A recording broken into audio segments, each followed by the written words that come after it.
Hello বন্ধুরা, এখন আমি দেখাবো যে ড্রাগন ভেজ আমাদের রেস্টুরেন্টে কিভাবে বানানো হয়। দেখার জন্য সঙ্গে থাকুন। গ্যাস হাই ফ্লেমে করে কড়াতে তেল দিয়ে দিবেন, তারপরে গার্লিক, জিঞ্জার আর গ্রিন চিলি একটু সতে করে দিবেন, তারপরে অনিয়ন ক্যাপসিকাম ঢেলে দিবেন, তারপরে একটু কাজু ঢেলে দিবেন,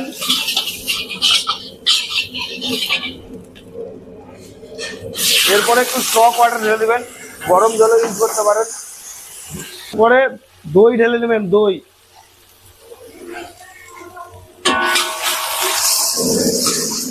এবার মশলার জন্য নুন, অ্যারাবিক পাউডার, পেপার পাউডার আর চিলি সস। চিলি সসের রেসিপি যদি জানতে চান তাহলে কমেন্ট করতে পারেন।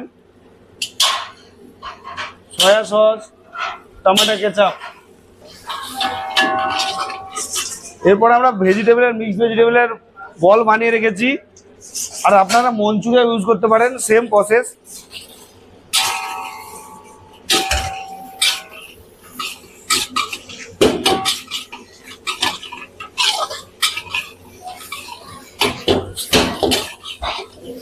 লাস্টে গরম মশলা, একটু স্প্রিং অনিয়ন আর একটু ধনা পাতা।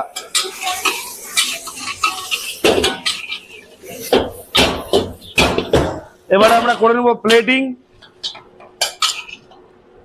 বন্ধুরা, আমি দেখালাম যে ড্রাগন ভেজ কিভাবে বানানো হয়। ভিডিও ভালো লাগলে লাইক, কমেন্ট, শেয়ার করবেন আর একটু পাশে থাকবেন যাতে আমি আগে বাড়তে পারি।